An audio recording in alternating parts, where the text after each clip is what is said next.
اسلام آباد high court نے سابق وزیر اعظم عمران خان کی توشاخانہ کیس میں سزا بھی معطل کر دی تھی۔ ان کی رہائی کے بھی احکامات جاری ہو گئے تھے، مگر اس سب کا ان کو کوئی فائدہ نہیں ہو سکا۔ اسلام آباد ہائی کورٹ کے فیصلے کے باوجود عمران خان اٹک جیل سے باہر قدم نہیں رکھ پائے، کیونکہ ادھر اسلام آباد ہائی کورٹ سے ان کی سزا معطلی کا فیصلہ آیا، ادھر آفیشل سیکرٹ ایکٹ 1923 کے تحت قائم خصوصی عدالت نے سائفر کیس میں عمران خان کو 30 اگست تک جیل میں ہی قید رکھنے کا حکم دیا اور انہیں اگلے روز یعنی آج عدالت میں پیش کرنے کی ہدایت کی۔ پھر کل رات حکومت نے فیصلہ کیا کہ سائفر کیس کی سماعت اٹک جیل کے اندر ہی کی جائے گی۔ سیکیورٹی خدشات کی بنیاد پر وزارت داخلہ نے وزارت قانون سے جیل ٹرائل کی اجازت مانگی، جو گرانٹ کر دی گئی تھی۔ آج آفیشل سیکرٹ ایکٹ کے تحت قائم خصوصی عدالت نے chairman P T I Imran Khan کے جوڈیشل ریمانڈ میں 13 ستمبر تک توسیع کر دی تھی۔ ساتھ ہی عدالت نے عمران خان کی ضمانت بعد از گرفتاری پر 2 ستمبر کے لیے نوٹسز بھی جاری کر دیے۔ سیکرٹ ایکٹ کے تحت قائم خصوصی عدالت کے جج ابوالحسنات ذوالقرنین نے اٹک جیل پہنچ کر کیس کی سماعت کی۔ ذرائع کے مطابق آج چیئرمین پی ٹی آئی کو حاضری کے لیے اٹک جیل میں لگائی گئی عدالت کے سامنے لایا گیا۔ عدالت نے حاضری لگانے کے بعد جوڈیشل ریمانڈ میں 14 روز کی توسیع کر دی۔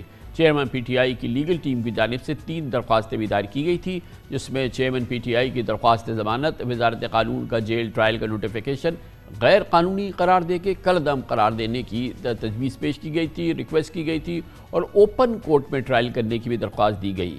اس کیس میں الزام ہے کہ chairman P T I Imran Khan اور پی ٹی آئی کے وائس چیئرمین مخدوم شاہ محمود قریشی نے خفیہ سرکاری دستاویز یعنی کہ سائفر کی معلومات لیک کی، سیاسی مقاصد حاصل کرنے کے لیے حقائق کو مسخ کیا۔ پی ٹی آئی چیئرمین نے سائفر کی کاپی غائب کر دی، انہوں نے اپنے اقدام سے بیرونی قوتوں کو فائدہ پہنچایا اور ریاست پاکستان کو نقصان۔ اس کیس میں شاہ محمود قریشی جسمانی ریمانڈ پر ایف آئی اے کی تحویل میں ہیں، جبکہ پی ٹی آئی رہنما اسد عمر ضمانت پر ہیں۔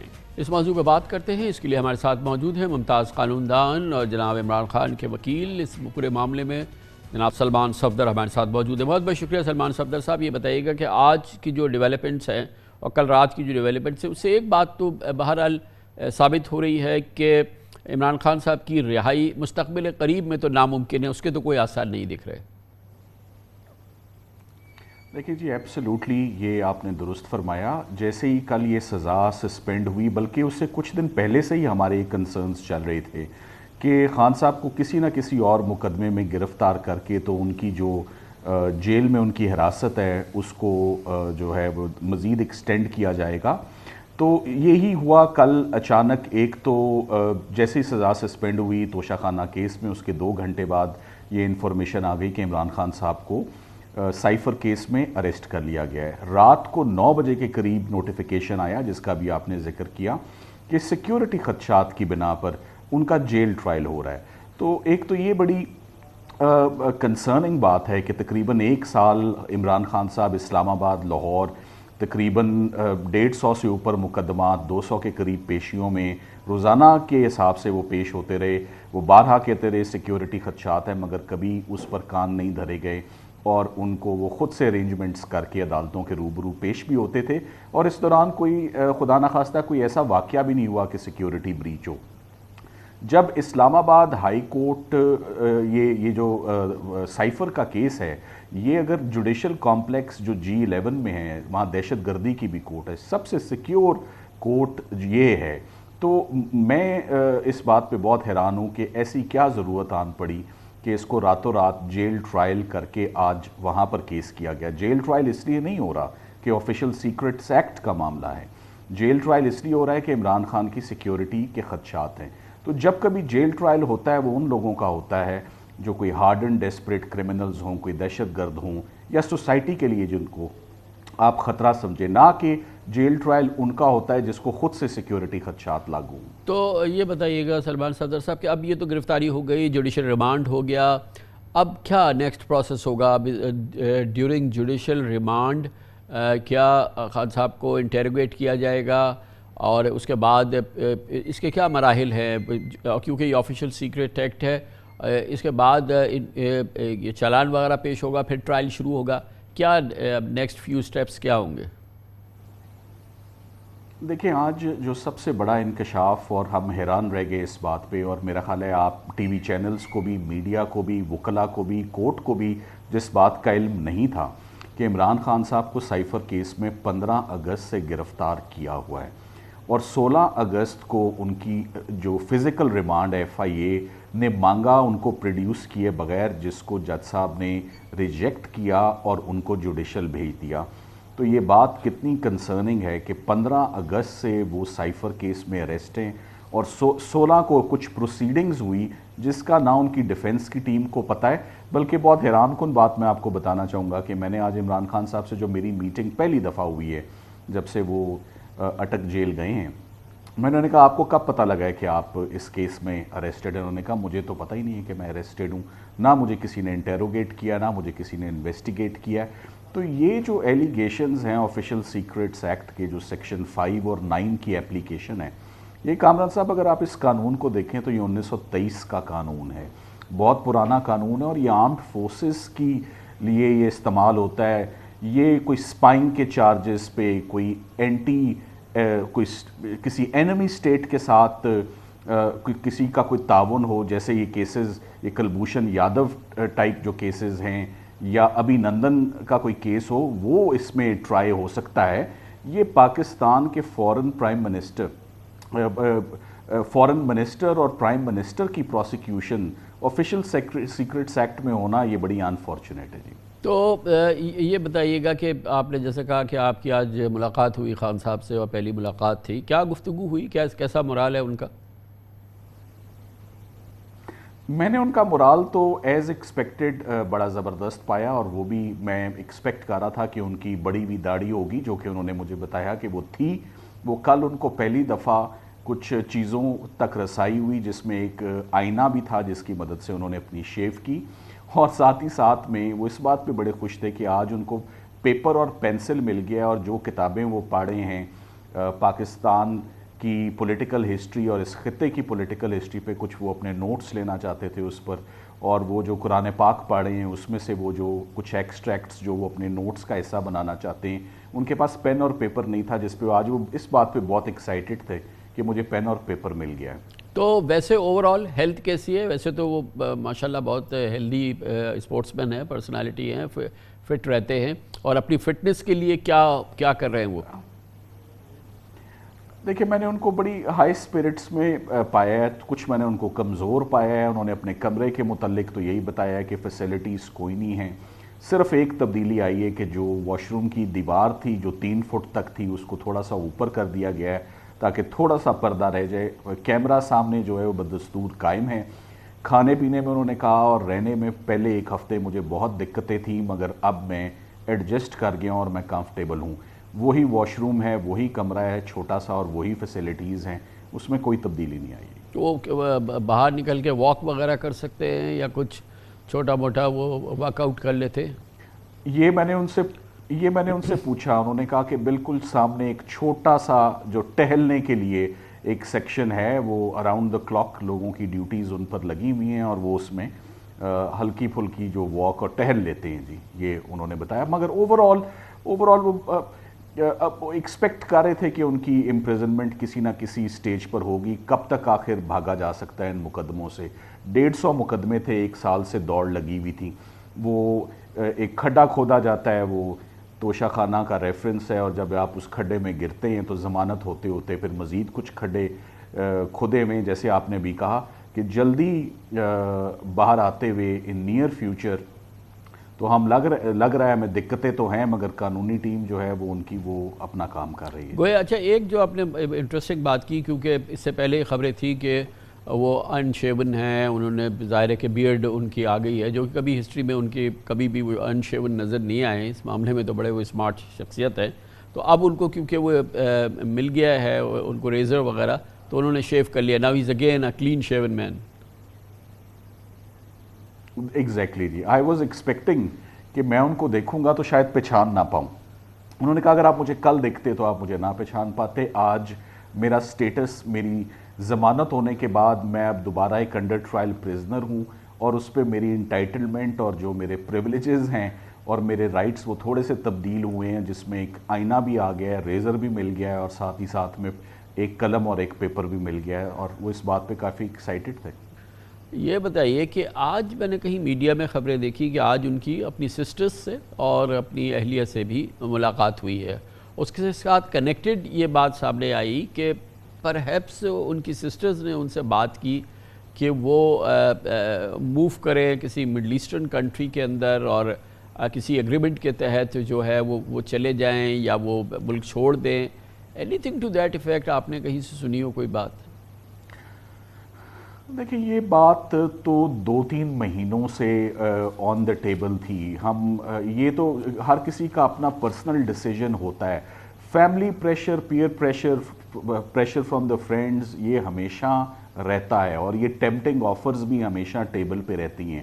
مگر خان صاحب سے میں نے جب ایک دفعہ پوچھا آج سے 2-3 ماہ پہلے، تو انہوں نے کہا میرے پاس باہر کسی ملک میں جانے کے لیے خرچنے کے لیے فورن کرنسی نہیں ہے. اور انہوں نے کہا آپ کو معلوم ہے پاؤنڈ کتنے کا ہے؟ 400 روپے کا پاؤنڈ ہے. میں وہ افورڈ نہیں کر سکتا کہ میں باہر جا کے رہ سکوں. تو I cannot leave my country and I don't have money to go abroad. This was his reply. لیکن سلمان صفدر صاحب، آپ نے اس سوال کے جواب میں انیشلی کہا کہ آفر تو ہوتی ہے، ٹیبل پر ہے آفر، یہ اس طرح کی چیزیں ہوتی ہیں. تو ایسی چیزیں، ایسا کوئی پروپوزل خان صاحب کی نظروں سے گزارا گیا؟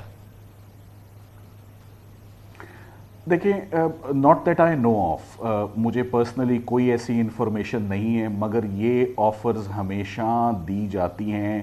اور آپ نے ماضی میں بھی دیکھا، آپ جنرل پرویز مشرف کو دیکھ لیں، آپ محترمہ بے نظیر بھٹو کو دیکھ لیں، آپ محترم نواز شریف صاحب کو اور ان کی فیملی کو دیکھ لیں. میرا خیال ہے یہ آفرز اسٹرانگ اور مائٹی کے لیے ہمیشہ ہی آن دا ٹیبل ہوتی ہیں یا کسی نہ کسی سٹیج پر دی جاتی ہیں. کچھ لوگ ان کو اویل کر لیتے ہیں اور کچھ لوگ اس آفر کو ریزسٹ کرتے ہیں. اب دیکھنا یہی ہے. مجھے خان صاحب نے ایسا کوئی امپریشن نہیں دیا. سلمان صفدر صاحب، آپ ان چیزوں کو اور بہتر سمجھتے ہیں کیونکہ آپ جنرل مشرف کے بھی لائر تھے، یہی اسی قسم کے معاملات تھے. یہ فرمائیے گا کہ اینی کمیونیکیشن بٹوین خان صاحب اینڈ پاورز ٹو بی، کوئی ایسی بات ہو رہی ہو کہ ڈائریکٹ انڈائریکٹ کسی قسم کی کمیونیکیشن ہوئی ہو خان صاحب کے ساتھ، یا anything that you know of? Absolutely not. اور یہ آج کی بات نہیں ہے، یہ گزشتہ 5-6 ماہ سے، بلکہ اس سے بھی زیادہ. He is not in touch with anyone. اور آپ اسی لیے دیکھ رہے ہیں کہ آپ نے کہیں پر نرمی نہیں دیکھی ہوگی، نہ FIR کی رجسٹریشنز میں، نہ ان کو انصاف ملنے میں. فنڈامنٹل رائٹس اسی طرح ان کے سسپینڈڈ ہیں. بلکہ آج میں ابھی آپ کے پروگرام میں ابھی ایک میں ٹویٹ پڑھا تھا کہ آج اسلام آباد ہائی کورٹ کے ایک فاضل جج صاحب نے کہا ہے کہ یہ 2023 ڈارکسٹ ایئر رہا ہے فنڈامنٹل رائٹس اور کانسٹیٹیوشن کے لیے پاکستان میں. انفارچونیٹلی ہم امید کرتے ہیں کہ حالات ذرا بہتری کی طرف جائیں اور یہ ملک کی اکانومی بھی ریوائیو ہو، اور یہ ملک کے انٹرسٹ میں نہیں ہے whatever is going on. Thank you so much. بہت بہت شکریہ جناب سلمان صفدر، ممتاز قانون دان، جناب عمران خان کے وکیل. آج عمران خان سے ملاقات ہوئی ہے، پہلی ہمیں براہ راست یہ کمیونیکیشن ملی ہے ان کے حوالے سے، ان کی صحت کے حوالے سے، ان کے پیرنٹس کے حوالے سے، ان کی اوورآل اس وقت جو کیفیت ہے اس حوالے سے. کمرشل بریک، اس کے بعد ذکر کریں گے پاکستان کا سب سے بڑا مسئلہ اس وقت معیشت، اور معیشت کا بھی سب سے بڑا مسئلہ فری فال ہے. روپی جو اس وقت دیکھ رہا ہے، ڈالر کی اڑان اوپر سے اوپر ہے، اور صرف اس کیئر ٹیکر گورنمنٹ کے 2 ہفتوں کے دوران ڈالر 288 روپے سے تقریباً سے آج 304 روپے سرکاری ہو گیا ہے، اور یہ تقریباً 5% سے زیادہ اس وقت ہم نے ڈیپریسیشن دیکھی ہے، جو کہ بہت ہی سنگین معاملہ ہے. اور اوپن مارکیٹ اور سرکاری قیمت میں 5% تک مزید ایک ڈفرینس موجود ہے، جس کی وجہ سے اوپن مارکیٹ اس وقت 322-325 روپے ہو گیا ہے. یہ ہے اس وقت سب سے بڑا چیلنج اس کیئر ٹیکر گورنمنٹ کا، اور اس سے زیادہ کیئر ٹیکر وزیر خزانہ ڈاکٹر شمشاد اختر کا. اس پہ بات کرتے ہیں چھوٹے سے وقفے کے بعد. کوئی شک نہیں، نگراں حکومت کو اقتدار سنبھالتے ہی معاشی مسائل نے جکڑ لیا. ان مسائل میں ایک بڑا مسئلہ روپے کے فری فال کا تسلسل ہے. ڈالر کے مقابلے میں روپیہ مسلسل اپنی قدر کھو رہا ہے. نگراں وزیر اعظم ڈاکٹر شمشاد اختر کا یہی سب سے بڑا چیلنج ہے اور یہی سب سے بڑا امتحان، جس سے ڈالر کے مقابلے میں روپیہ مستحکم ہو سکے. اب دیکھتے ہیں کہ وہ اس سلسلے میں کیا کرتی ہیں. نگراں حکومت کے دور میں ڈالر 288 روپے 50 پیسے سے آج 304 روپے 50 پیسے کا ہو گیا. گویا صرف 16 روز میں 16 روپے کا اضافہ ہو گیا. صرف آج انٹر بینک مارکیٹ میں ڈالر کی قدر میں ₹1.45 کا اضافہ ہوا، جبکہ اوپن مارکیٹ میں بھی آج ڈالر ₹1.5 مہنگا ہو کے ₹322.50 پہنچ گیا۔ اس وقت ملک میں ڈالر کی گرے مارکیٹ بوم کر رہی ہے، جہاں $1 ₹335 تک کا ہو چکا ہے۔ تشویش کی بات یہ ہے کہ اس وقت ڈالر کے انٹر بینک اور اوپن مارکیٹ ریٹ میں ₹18 یعنی تقریباً 6% کا فرق آ چکا ہے، جبکہ IMF نے اس پروگرام کی بحالی کے وقت صرف 1.25% فرق رکھنے کی قید لگائی تھی۔ انٹر بینک اور گرے مارکیٹ میں ₹30 کے فرق کی وجہ سے بیرون ملک پاکستانی ریمیٹنسز بیچنے کے لیے اب بینکنگ چینل کے بجائے حوالہ منڈی کو ہی ترجیح دے رہے ہیں، اور ایسا نہ کریں تو کیوں نہ کریں، کیونکہ اس میں ₹30 کا ان کو زیادہ فائدہ ہوتا ہے۔ اس کے علاوہ ایکسپورٹرز بھی ڈالرز لانے کے لیے حوالہ منڈی کا سہارا لے رہے ہیں۔ آج سینٹ کی قائمہ کمیٹی برائے خزانہ کے اجلاس میں نگراں وزیر خزانہ ڈاکٹر شمشاد اختر نے بتایا کہ ڈالر انفلوز کم اور ڈالر آؤٹ فلوز زیادہ ہونے کی وجہ کے باعث روپیہ پریشر میں ہے۔ IMF پروگرام کے ساتھ دوسرے دو طرفہ قرضے جڑے ہوئے ہیں۔ اگر IMF پروگرام پر عمل درآمد نہیں کرتے تو ہم ڈالر کا جو انفلو ہے وہ رک جائے گا، ہمارے لیے اور مسائل ہوں گے۔ انہوں نے بتایا کہ پاکستان کا تیل کے لیے دنیا پر انحصار ہے اور اس کا بوجھ ہم عوام پر ہمیں منتقل کرنا پڑتا ہے، گویا کہ انہوں نے کہا کہ اس میں مزید بھی ہوگا۔ ڈالر مہنگا ہونے کی وجہ سے پیٹرول، ڈیزل، بجلی کی قیمتیں بھی قابو سے باہر ہو گئی ہیں، اس میں مزید اضافہ ہوگا۔ خبریں یہ ہیں کہ کل رات سے پیٹرول اور ڈیزل کی قیمتوں میں مزید مہنگی ہو جائیں گی، کوئی کہتا ہے ₹12 فی لیٹر، کوئی کہتا ہے ₹15 فی لیٹر بڑھ جانے کا خدشہ ہے، جس کے بعد پیٹرول ₹302، ₹304 لیٹر، ڈیزل $307، $310، $305 لیٹر ہو جائے گا۔ اس کے علاوہ عوام پر بجلی کے بل پہلے ہی اس وقت بجلی بن کے گر رہے ہیں، بجلی کی قیمتوں میں بھی اضافہ متوقع ہے۔ اس پوری صورتحال میں روپے کی فری فال کیفیت، اس پہ بات کریں گے۔ ہمارے ساتھ ہیں جناب Muhammad Sohail, chief executive officer, top line securities. بہت بہت شکریہ محمد سہیل صاحب۔ روپے کی جو یہ ڈیپریسیشن کی ہم نے بہت سارے ایپیسوڈز دیکھے ہیں، مگر یہ جو ایپیسوڈز نگران حکومت کے آنے کے بعد آیا، اور اس سے پہلے جب یہ گزشتہ حکومت جا رہی تھی تو ایسا لگ رہا تھا کہ اس کو کھینچ کے روکا جا رہا ہے، اور جس کے بعد جیسے یہ نگران حکومت آئی اور ہم نے دیکھا 16 دن میں ₹16 صرف انٹر بینک میں روپیہ جو ہے وہ ڈی ویلیو ہو گیا ہے۔ کافی سیریس بات ہے نا، ویسے یہ بہت زیادہ پہلی سیریس بات تھی، اور پھر ایکسچینج ریٹ کا اس کیفیت کے اندر آ جانا، یہ تو بہت بڑا کنسرن ہے۔ بسم اللہ الرحمن الرحیم۔ تھینک یو کامران صاحب۔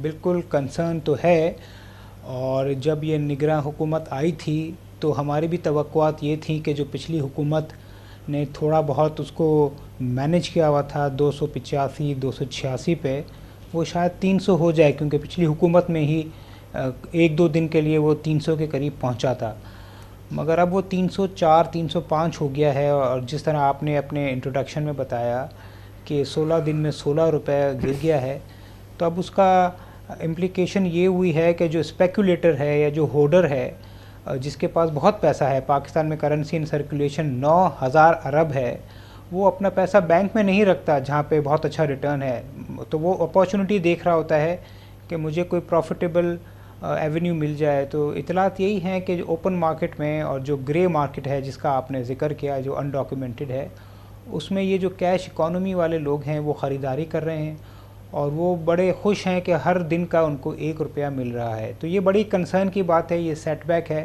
کیونکہ اس کی وجہ سے مہنگائی بڑھے گی، اور مہنگائی بڑھنے کی وجہ سے خدشہ ہے کہ انٹرسٹ ریٹ بڑھ جائیں اور جو اکنامک سلو ڈاؤن ہے وہ مزید محمد سہیل صاحب کہ ظاہر ہے کہ ہم IMF پروگرام میں ہیں، سینٹرل بینک کے پاس کیپیسٹی نہیں ہے، یا ان کے پاس وہ افورڈ نہیں کر سکتے کہ وہ انٹروین کریں، ویسے بھی کیپیسٹی نہیں ہے۔ لیکن جو اوپن مارکیٹ ہے وہاں تو بڑا اسپیکولیشن ہے، وہاں بڑی پروفٹ ٹیکنگ ہے، وہاں ہماری انڈاکیومنٹڈ اکانومی کا جوبن ہے۔ پھر یہ ہمارے جو لا انفورسز ہیں، ہماری سینٹرل بینک ہے، ہمارے دوسرے لوگ ہیں جن کو کہ انفورس کرنا ہے، ڈسپلن کو انفورس کرنا ہے کہ ہم یہاں پہ اسپیکولیشن نہ ہو، تو کیا ایڈمنسٹریٹو میجرز نہیں ہو سکتے کہ اس کو کسی صورت سے قابو میں لایا جائے؟ بالکل، آئی تھنک حل یہی ہے کہ انٹرونشن تو بالکل کرنی نہیں چاہیے۔ اگر پچھلی حکومت نے کی تو اس کا خمیازہ ہم بھگت رہے ہیں، مگر اس کا مطلب یہ نہیں ہے کہ جو ایکسچینج کمپنیز ہیں اس پہ بھی کڑی نظر رکھنی چاہیے اور سختی کرنی چاہیے، جس طرح پچھلی حکومت نے کچھ سختیاں کی تھیں، جیسے جو $10,000 کی خریداری کو 5,000 کر دیا تھا، کریڈٹ کارڈز کے لمٹ کو ریوائز کیا تھا، اور ڈاکیومنٹیشن کی تھی، تو اس سختی کی بھی ضرورت ہے۔ اور ایک جو سب سے بڑا